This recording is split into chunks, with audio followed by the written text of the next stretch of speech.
আসো, আসো ছোট্ট বন্ধুরা, কাছে এসে বসো তো দেখি। আজ তোমাদের একটা দারুণ গল্প শোনাব। দুটো বড্ড অহংকারী ছাগলের গল্প।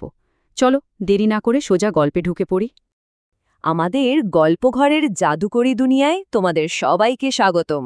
আজকের এই পাহাড়ি গল্পটাই কিন্তু দারুণ সব চমক আর রোমান্স লুকিয়ে আছে, তাই একদম শেষ পর্যন্ত শুনতে হবে কিন্তু। গল্পের আসর, পাহাড়ি উপত্যকা। অনেক অনেক দূরের এক বিশাল পাহাড়ি উপত্যকা। ভাবো তো একবার, পাহাড়ের ঠিক মাঝখানে একটা ভীষণ গভীর খাদ। ওপর থেকে নিচের দিকে তাকালেই ভয়ে বুকটা ছ্যাঁত করে ওঠে। আর সেই খাদের নিচ দিয়ে কি গর্জনে জল বয়ে যাচ্ছে জানো? এক ভয়ঙ্কর পাহাড়ি নদী।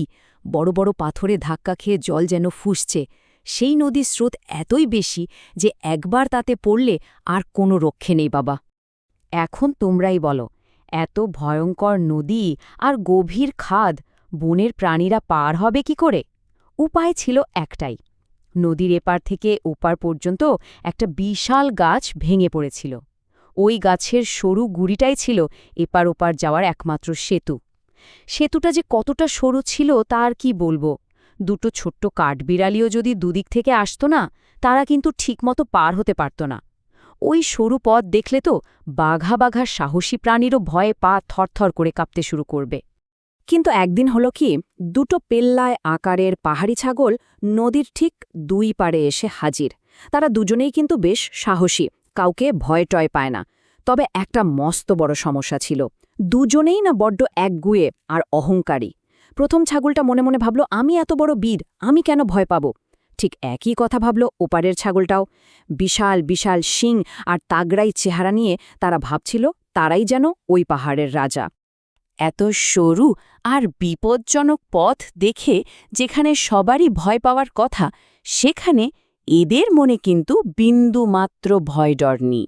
তাদের মনে এতটাই অহংকার যে কেউই ভাবল না যে যাগ্গে অন্যজনকে আগে যাওয়ার জন্য আমি একটু পথ সেরে দিই। একদম না, তাদের দম্ভ কাউকেই একটু পেছাতে দিল না। দুজনই ভাবছে, আমি কেন ওর জন্য থামব, আমি আগে যাব। এরপর যা ঘটল শুনলে তোমরা অবাক হয়ে যাবে। প্রথম ছাগলটা কারোর তোয়াক্কা না করে ওই পিচ্ছিল আর সরু গাছের গুড়িতে পা রাখল। আর ঠিক একই সময়ে, ঠিক একই ধাবে ওপারের ছাগলটাও গুড়ির ওপর পা বাড়িয়ে দিল। দুজনে আস্তে আস্তে হাঁটতে শুরু করল। নিচে সেই গর্জনশীল ভয়ঙ্কর নদী, আর ওপরে এই দুজন। হাঁটতে হাঁটতে তারা দুজনেই ঠিক খাদের মাঝখানে এসে পৌঁছালো। আর তারপর একদম মুখোমুখি একজনের শিংয়ের সাথে আরেকজনের শিং ঠকাস করে আটকে গেল। তারা তো খাদের একদম মাঝখানে এসে আটকে গেল। সামনে যাওয়ার তো আর কোনো উপায় নেই। এখন অন্তত একজনকে তো একটু পিছিয়ে যেতে হবে, তাই না? কিন্তু না, ওই যে বললাম, তারা ভীষণ একগুঁয়ে। এমন বিপজ্জনক একটা সেতুতে দাঁড়িয়েও কেউই এক চুল পথ ছাড়তে রাজি হল না। তারা একে অপরের দিকে একেবারে কটমট করে তাকিয়ে রইল। কেউ কাউকে একটু সম্মান দিয়ে যে পেছনের দিকে সরে যাবে তার বিন্দুমাত্র চেষ্টাই করল না। কেউ কাউকে যখন ছাড়বেই না, তখন তারা দুজনেই মাঝখানে দাঁড়িয়ে একে অপরকে শিং দিয়ে গুঁতোতে শুরু করল। কিন্তু বাবা, ওই সরু গাছের গুড়িতে কি আর লড়াই করা চলে? দুজনেরই পা গেল পিছলে। আর ব্যাস, মুহূর্তের মধ্যে দুজনেই ওই ভয়ঙ্কর উঁচু সেতু থেকে সোজা খাদের নিচে পড়ে গেল। নিচে থাকা সেই প্রবল গর্জনশীল পাহাড়ি নদীর স্রোত তাদের দুজনেকেই ভাসিয়ে নিয়ে গেল বহু দূরে। তাদের ওই সমস্ত অহংকার, সমস্ত জেদ চোখের নিমেষে নদীর জলে ধুয়ে মুছে সাফ হয়ে গেল।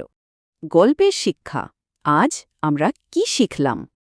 কি সাংঘাতিক কাণ্ড, তাই না ছোট্ট বন্ধুরা? এই গল্পের আসল শিক্ষাটাই হল, অহেতুক একগুঁয়েমি আর অহংকার শুধু বিপদই ডেকে আনে। যখন আমরা কোনো কঠিন পরিস্থিতিতে পড়ি, তখন একগুঁয়ে হয়ে জেদ ধরে বসে থাকার চেয়ে বুদ্ধি করে একটু ছাড় দেওয়া কিন্তু অনেক ভালো। একটু ছাড় দেওয়া বা পরিস্থিতি বুঝে পিছিয়ে আসা মানেই যে তুমি হেরে গেলে বা তুমি দুর্বল, তা কিন্তু একদম নয়। বরং সেটাই হলো আসল বুদ্ধির কাজ। ছাগল দুটো যদি একে অপরকে একটু ছাড় দিত, তাহলে কিন্তু আজ তারা দুজনেই নিরাপদে নদীটা পার হতে পারত। তাই ছোট্ট বন্ধুরা, এবার তোমরাই ভেবে দেখো, পরের বার খেলার মাঠে বা স্কুলে বন্ধুদের সাথে কোনো মতের অমিল হলে ওই বোকা ছাগলদের মতো একগুঁয়ে হয়ে ঝগড়া করা কি ঠিক হবে, নাকি বুদ্ধিমানের মতো একটু ছাড় দিয়ে মানিয়ে নেওয়াই ভালো? আমি জানি তোমরা নিশ্চয়ই বুদ্ধিমানের মতো সঠিক পথটাই বেছে নেবে। আচ্ছা, আজকের এই মজার আর শিক্ষণীয় গল্পটা তোমাদের কেমন লাগলো? যদি ভালো লেগে থাকে আর এমন আরও সুন্দর সুন্দর গল্প শুনতে চাও, তাহলে অবশ্যই গল্পঘর চ্যানেলটি সাবস্ক্রাইব করে নিও। ভালো থেকো আর সবসময় হাসি খুশি থেকো। আবার দেখা হবে নতুন কোনো গল্পের আসরে।